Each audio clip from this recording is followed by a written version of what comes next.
Hello, my name is Stephen Peet, and I am here today to present my knowledge of rugby and how performance analysis can increase and lead to successful outcomes during the rugby season. To begin, I will be discussing the key characteristics and the demand of the role working within the elite rugby division as a performance analyst. I will describe this role through examples and interviews, and will be able to show you what the best practice currently looks like within this field and how it may have changed in the next 10 to 15 years' time.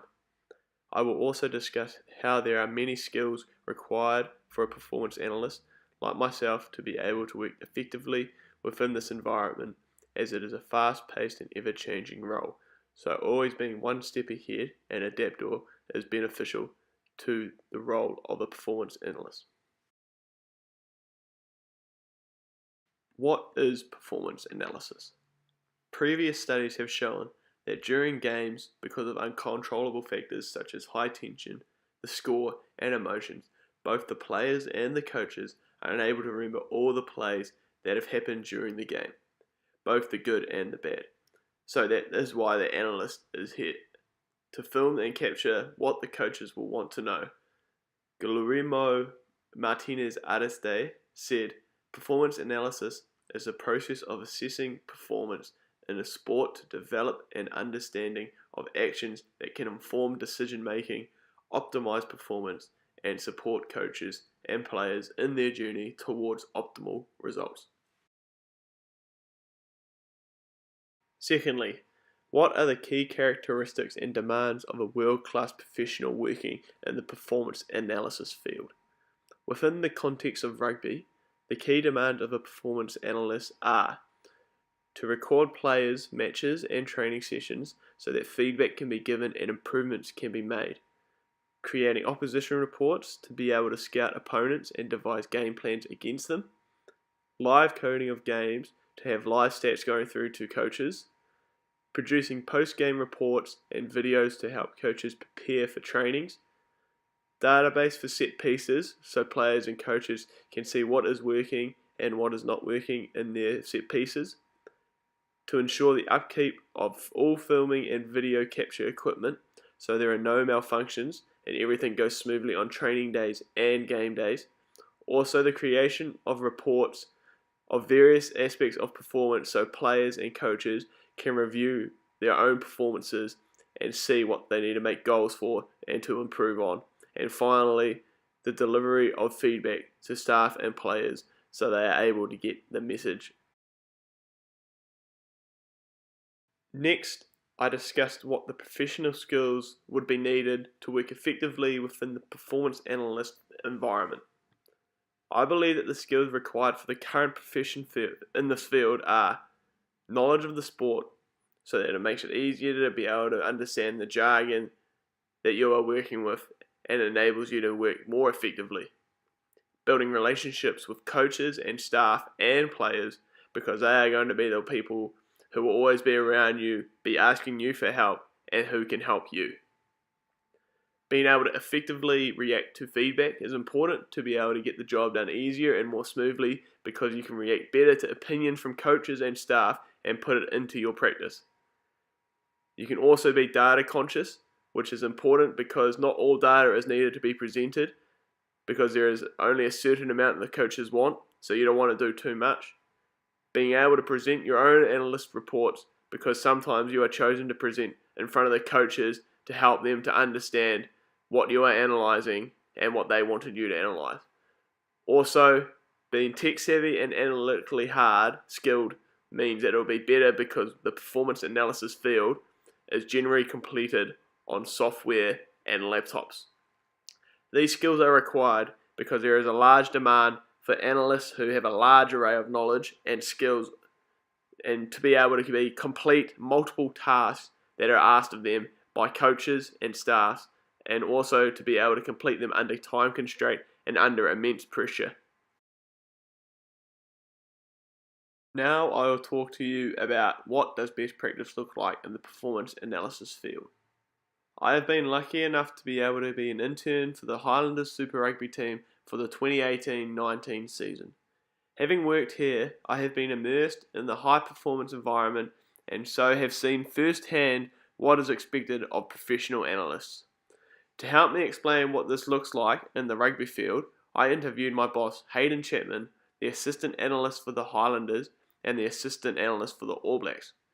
What he said was, best practice of performance analysis to me in this field is firstly to develop and use analytic models to assess the team's performance, to be able to work under pressure and to meet all demands coming from head of divisions.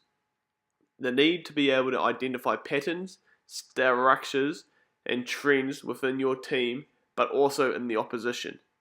Finally, best practice looks like being able to generate statistical reports that are going to be able to help improve the performance and outcome of the team. An example of this that I've personally created is this opposition dossier that I'm working on for Hawke's Bay Rugby pre-season. This comes under what Hayden was talking about in terms of being able to identify patterns, structures, and trends. So what I am doing in this dossier is writing down key players and patterns of scrums and line-out attacks. This is helpful for Hawke's Bay to then have inside knowledge about their upcoming opposition, meaning that they'll be able to devise game plans to counter what the opposition team may be playing in the preseason.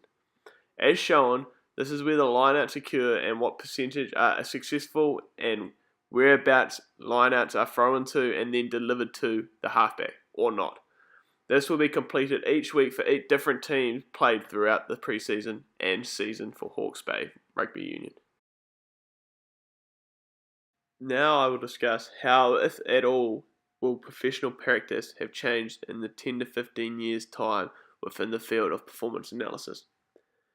Hayden Chapman and I also discussed how performance analysis and what is going to be considered best practice may have changed in 10 to 15 years' time. I think due to the rapid development and advancement in technology, there might be a lot more in-depth equipment that will be able to be used to analyze players' movements and team patterns. The way that everything is coded will have advanced and will make it easier and take less time. Whilst interviewing Hayden Chapman, who believes that in the future there will be a large improvement in technology which will take a lot of the manual work out of analysis role, and also the coding and time-intensive work will become more automated, therefore freeing up time to work on the more meaningful tasks.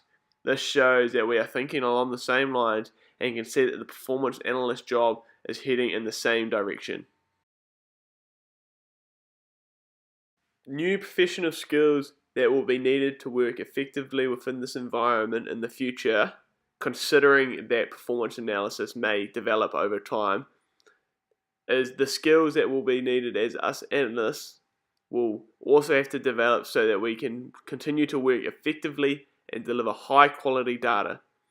Staying contemporary and being able to be up to date with the most recent technology and software, just in case one day sports code, a popular software used in performance analysis, disappears and you have to be able to use another platform.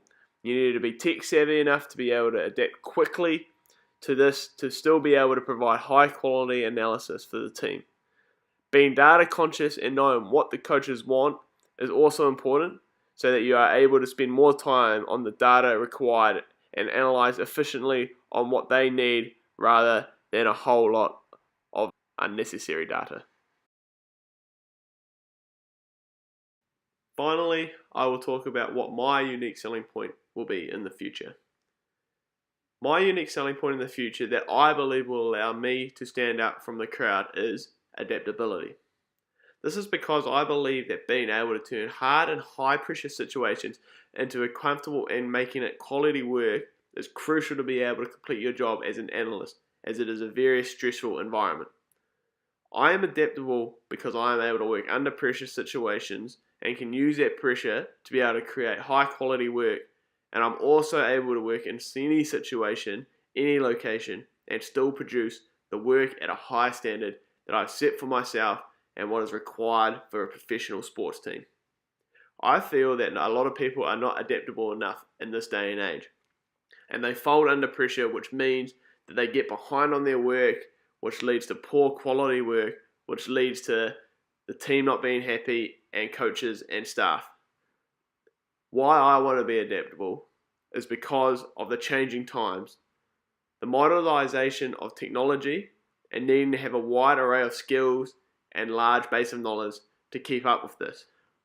To be able to help myself out of those sticky situations, I will need to use these skills and knowledge that I learn, and to help me keep the role of a performance analysis in a high performance job. Thank you for watching.